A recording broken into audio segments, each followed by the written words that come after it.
Good evening, I'm Martin Stew. The Met is bracing itself for a series of legal battles after agreeing to pay out almost £500,000 to a woman who had a child with an undercover police officer in the 80s. The woman, seen here at the time of the relationship, says she was tricked into falling for a man she described as her first love. Well, ITV News has learnt 12 others are also suing the Met in similar cases. Our senior correspondent, Ronke Phillips, reports. He was the last person that you would think was an undercover policeman. He's the father of her son, and she still sees him as her first true love. But the man this woman had a relationship with for 3 years was actually an undercover policeman. Why would you, in a million years, think, oh, he might be a cop? There was just no, I just trusted him. When their son was 2, Bob Lambert, the man she fell in love with, said he had to go abroad. He never came back. We'd like to talk to you about your infiltration of London Greenpeace. It was 25 years before his past finally caught up with him during this confrontation by an anti-capitalist group. The story made headline news, and it wasn't long before Jackie found out who her former lover really was. And I'm flicking through the paper, and there is a picture of Bob from the 80s, and that's it. I didn't even read the headline, I didn't read the article, I just saw this picture. You recognised him instantly? Instantly, and froze. Now an academic, Bob Lambert was part of a now defunct undercover unit which infiltrated protest groups. After he'd been exposed, he admitted his undercover role and his relationship with Jackie. How many children did you have while you were undercover? 1. Despite this admission, the Metropolitan Police initially refused to confirm or deny Bob Lambert's background. Jackie says it was their refusal to admit the truth which added to her distress. In a statement today, the force said, "From the outset, we have dealt with this lengthy case with professionalism and sensitivity, completely understanding the gravity of the circumstances." Jackie thinks otherwise. I'm so surprised to hear today that they're saying they treated it sensitively. About as sensitive, I suppose, as a cat with a mouse. It was left to the mayor to come out in defence of the police strategy. Undercover policing is a vital part of our system, and the police have got to be able to get on with it. They must do it ethically, they must do it properly, but I'm afraid it's just a central part of the way we do things. The Met has now unreservedly apologised to Jackie for any pain and suffering and awarded her more than £400,000 in compensation. So the police now have come out and apologised. Does that mean anything to you? No, it doesn't mean anything. It's words on a piece of paper.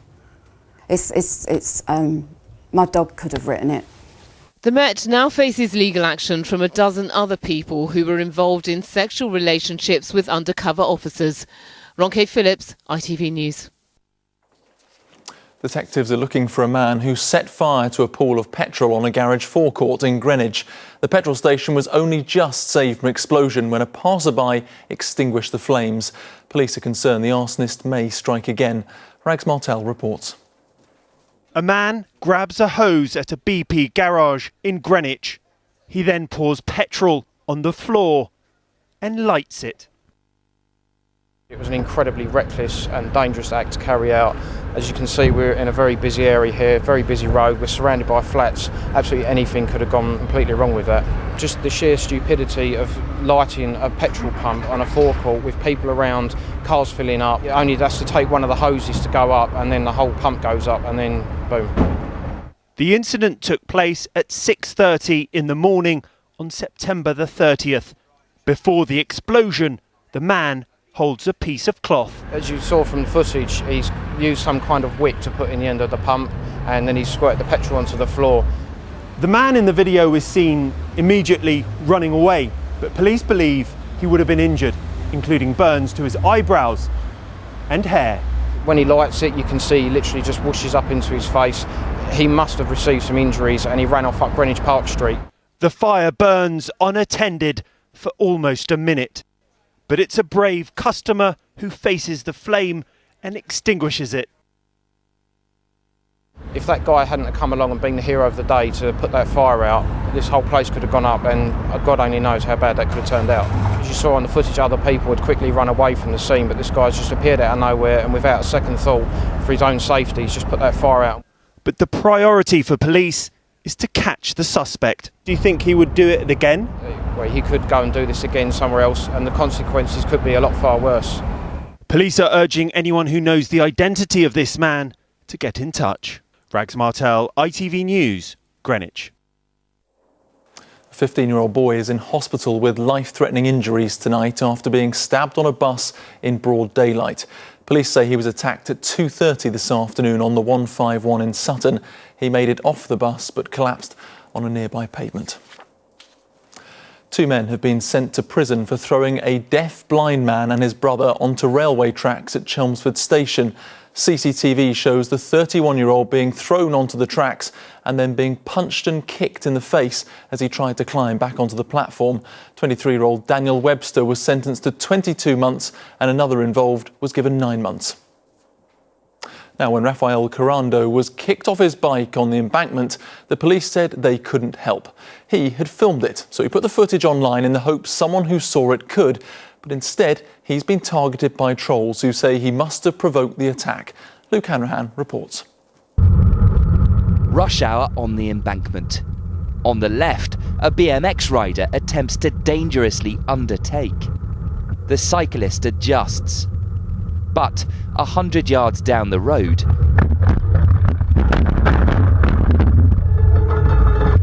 well, just there in the middle of the lane, he kicked my wheel and all went into reaction mode. Rafael Corrando, who works for a healthcare charity, is a victim who's now being targeted for a second time. And at this point, I see him.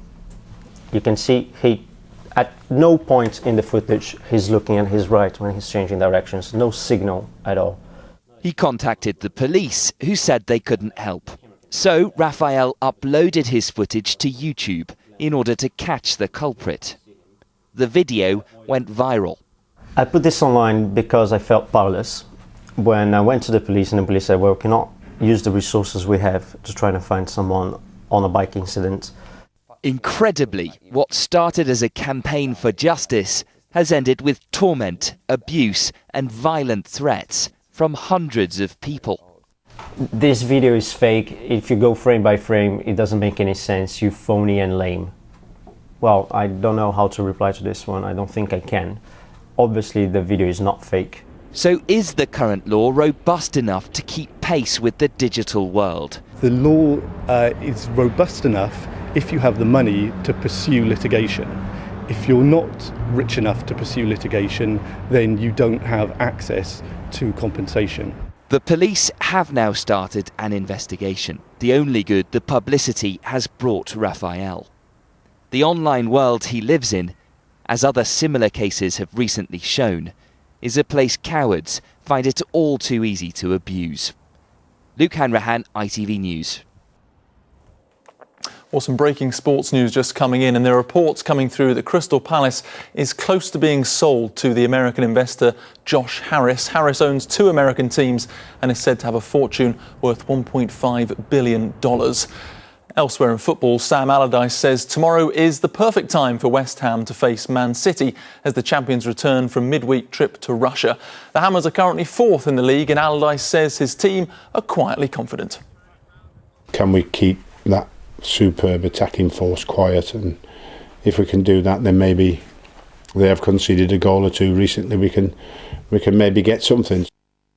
Well, at the other end of the football spectrum, Greenwich Borough FC are looking to make it into the first round proper of the FA Cup. They're the lowest ranked team left in the competition. And whilst they may be amateurs, they're not letting anything get in their way of preparations for Sunday's match against Worcester City. I've got a new arrival expected any minute now, and potentially me playing in that game on Sunday could mean me missing the birth of my first child. So that's how much it means. It's a big game. That's dedication. Let's take a look at the weather forecast now. Here's Lucy.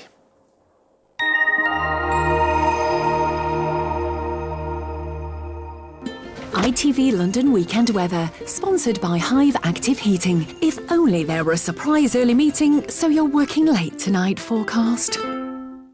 Hello to you again. A very good evening. Well, a bit of a chilly night ahead. Temperatures falling to around about 7 degrees out in the home counties, but nowhere near as cold as it could be this time of year. And the chance of some shallow fog and maybe mist patches come dawn. So it could well be a slow, grey, gloomy sort of start for those up early enough tomorrow morning. Some poor visibility initially before things improve. Cheering up quite nicely come the afternoon. Some lovely spells of sunshine and feeling reasonably mild, highs of 16 degrees. I'll see you again soon. Have a good night. Are you ready for the unpredictable?